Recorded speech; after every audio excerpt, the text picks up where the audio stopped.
Mesdames et messieurs, bonjour et merci de votre fidélité à votre émission L'invité de l'intégration. Nous recevons sur ce plateau aujourd'hui Aboubakry Barrow. Aboubakry Barrow est le président du conseil d'administration du système ouest-africain d'accréditation en abrégé SOAC. Le SOAC est l'organe technique de l'Union économique et monétaire ouest-africaine en charge de l'accréditation des organismes d'évaluation de la conformité opérant dans l'Union. Pour vous présenter à nos téléspectateurs, je dirais que vous êtes titulaire d'un DEA en gestion économique et politique de l'économie. Vous êtes un expert sénégalais avec plus d'une trentaine d'années dans le domaine de l'infrastructure, de la qualité et des systèmes d'accréditation. Vous avez été, entre autres, expert en infrastructure qualité de plusieurs organismes, dont le Centre du commerce international et l'Organisation des Nations Unies pour le développement industriel, ONUDI. À ce titre, vous avez coordonné le programme qualité Afrique de l'Ouest au Sénégal pour le compte de l'ONUDI de 2007 à 2019. Vous êtes chevalier, officier et commandeur de l'Ordre du Mérite du Sénégal. Vous êtes chevalier de l'Ordre national du Lion. Bonsoir Aboubakry Barrow et merci de répondre à notre invitation. L'UEMOA a créé le système ouest-africain d'accréditation SOAC par le règlement numéro 05-2005 CM-UEMOA du 10 juillet 2005. Et je rappelle que ce règlement a été révisé et remplacé par le règlement numéro 3-2010 CM-UEMOA du 21 juin 2010 afin de permettre au SOAC d'être opérationnel. Et à ce titre, votre siège est à Abidjan, en Côte d'Ivoire. Alors, pour une bonne compréhension de nos téléspectateurs du sujet que nous allons aborder aujourd'hui, qu'est-ce que l'on doit entendre par accréditation et qui peut se faire accréditer par le SOAC? Le SOAC, Système ouest-africain d'accréditation, est un pan de l'infrastructure régionale qualité. Et quand on parle d'accréditation, ça ramène à la reconnaissance de la compétence technique des organismes d'évaluation de la conformité, à savoir les laboratoires, les organismes d'inspection, les organismes de certification, comme les organismes de vérification et de validation. Pour être plus concret, quand on parle par exemple des laboratoires, ce qu'on recherche, c'est la fiabilité des résultats. Absolument. Donc si on prenait simplement un exemple qu'on a l'habitude de prendre et qui concerne tout le monde, c'est dans le domaine de la santé. Quand on a des préoccupations de santé, on va voir le médecin. Le médecin nous prescrit une ordonnance d'analyse.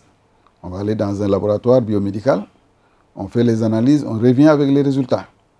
C'est sur la base des résultats, parce qu'il y a toujours, c'est encadré par des normes par rapport à votre taux de glycémie. On vous donne votre état exact, on vous donne des intervalles pour vous dire que si vous êtes à tel niveau, donc si vous êtes en hypo, si vous êtes à tel niveau, c'est bon, à tel autre niveau supérieur, là, vous êtes voilà, au niveau donc du diabète et autres. Mais la grande question est de savoir, qu'en est-il de la fiabilité de ces résultats? Est-ce que les résultats sont justes? Et si toutefois les résultats ne seraient pas justes, vous voyez déjà que ça va être une erreur médicale. Parce que le médecin va apprécier sur la base des données erronées. Et conséquemment, va mal apprécier notre état de santé. Et souvent, c'est le cas pour la plupart des pays, surtout les nôtres, où il y a beaucoup de difficultés par rapport à ces laboratoires-là, par rapport déjà aux équipements, à leur installation, mais également à leur manipulation, par rapport aux compétences techniques, par rapport également à la fiabilité des essais. Donc à ce niveau-là, qu'est-ce qu'il faudrait? C'est de pouvoir arriver à démontrer que ce laboratoire-là, ses résultats sont fiables, donc il en a la compétence. C'est là où intervient l'accréditation.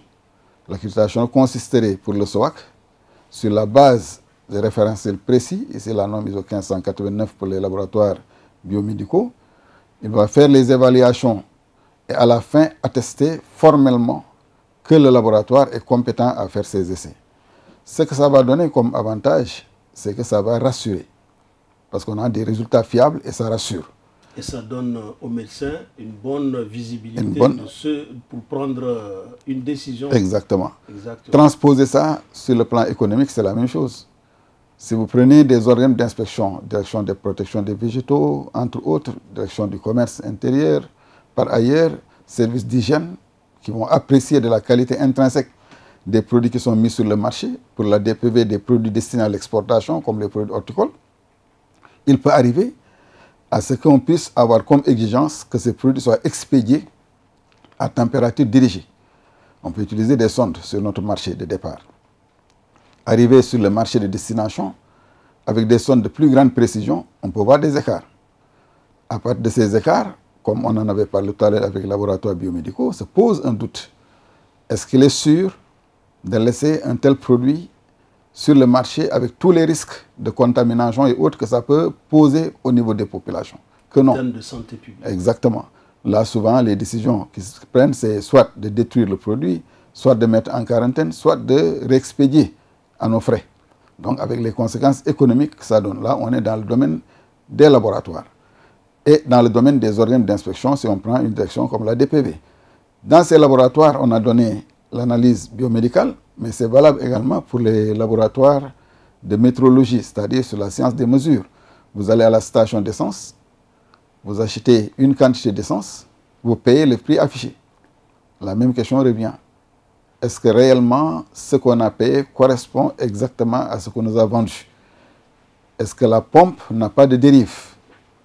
Si oui, on peut être amené à payer plus ou moins qu'on nous ait vendu par rapport aux dérives des équipements. Absolument. Et conséquemment, ces équipements doivent être bien étalonnés par un laboratoire d'étalonnage qui est également dans la portée de l'accréditation. Donc on a parlé des laboratoires biomédicaux, on a parlé des laboratoires d'étalonnage, il y va également de même pour les laboratoires d'essai. Si on doit vérifier la conformité d'un produit pour le mettre sur le marché et qu'on atteste formellement que le produit est conforme alors qu'il y avait eu des dérives, on mettrait également sur le marché des produits non conformes, avec tout ce qu'il y aura comme risque sur la santé et la sécurité des populations. Donc un pan de l'infrastructure qualité, donc les laboratoires. On a également brossé un petit peu les organes d'inspection, comme les services d'hygiène, les services du commerce, également les laboratoires, pardon, les services de la direction de protection des végétaux, entre autres. Tout cela également doivent, par rapport aux certificats sanitaires et phytosanitaires, aux certificats d'essai, aux rapports d'essai, qui seront amenés à délivrer, ce qu'on attend, c'est d'être sûr que ces rapports sont justes, parce que basés sur des évaluations sûres. Donc là aussi, c'est un autre organisme d'évaluation de la conformité qui nécessite de confirmer sa compétence technique à travers l'accréditation. Le SOAC est devenu opérationnel et autonome depuis 2018. Aujourd'hui, c'est quoi le bilan? Le bilan des activités que vous avez menées depuis 2018? Depuis 2018, aujourd'hui, on est à pratiquement 76 organismes d'évaluation de la conformité qui ont été accrédités et touchent beaucoup de domaines, des laboratoires dans le domaine agroalimentaire, dans le domaine également biomédical, dans les domaines divers comme les BTP et autres, et surtout également ce qui est intéressant de souligner, dans le domaine aussi des polices scientifiques de la Côte d'Ivoire, en termes d'analyse balistique et autres, cette police scientifique a été également accréditée par le SOAC. Donc tous ces domaines sont couverts par le SOAC. Justement, vous démontrez à suffisance la pertinence de l'accréditation.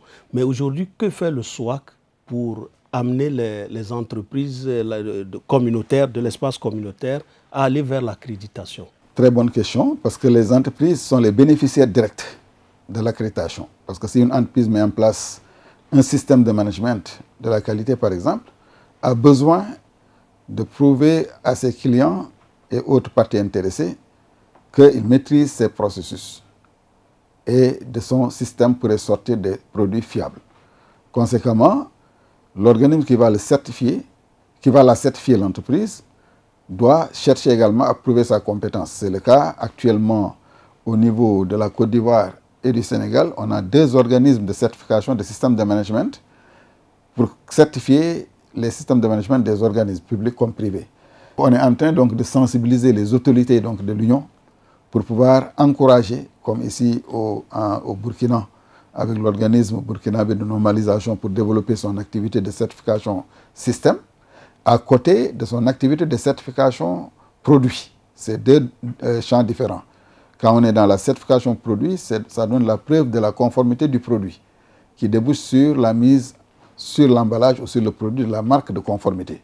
Là, c'est pour toucher directement le consommateur final, qui saura que le produit-là que j'ai entre mes mains est un produit qui a été jugé conforme par l'organisme de certification. Et je pense que ce programme marche présentement au Burkina, comme au Sénégal, comme en Côte d'Ivoire et ailleurs. Il y a aussi un challenge par rapport à la certification des compétences.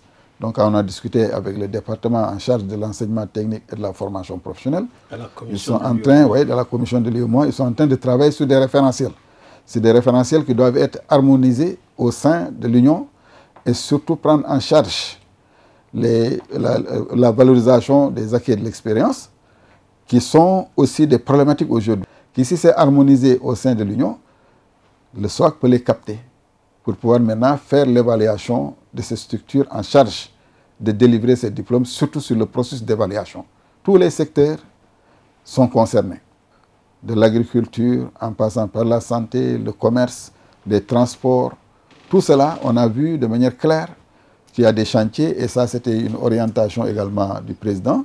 On vient de boucler tout cela. Tous ces secteurs ont des chantiers au niveau de la commission de l'UEMOA. Vous en parlez tout à l'heure, vous êtes actuellement à Ouagadougou, vous avez rencontré les services techniques de la commission, vous avez même rencontré le président de la commission de l'UEMOA. Alors, dites-nous, quelle est la nature de la collaboration que le SOAC entretient avec la commission de l'UEMOA? Merci bien. Donc, c'est de savoir et de répéter encore que le SOAC est un instrument ou un organe de l'Union.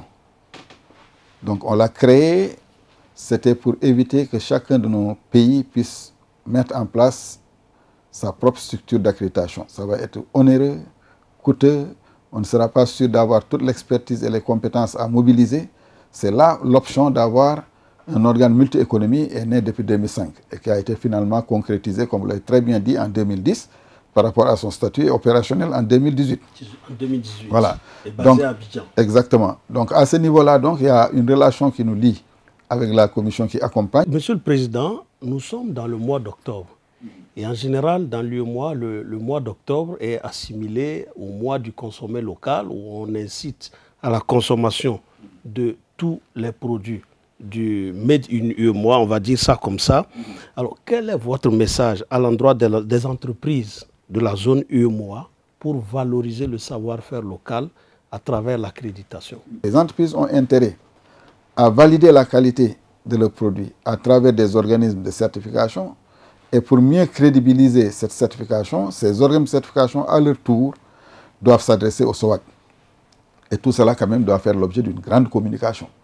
Cette communication doit toucher le grand public. Il faut amener le consommateur lambda à prendre conscience de la qualité. Donc, ça nous ramène à la culture qualité. Il faut qu'on développe la culture qualité. Mesdames et messieurs, je rappelle que nous recevions sur ce plateau Aboubakry Baro, président du conseil d'administration du système ouest-africain d'accréditation. Nous vous donnons rendez-vous pour un prochain numéro de l'invité de l'intégration.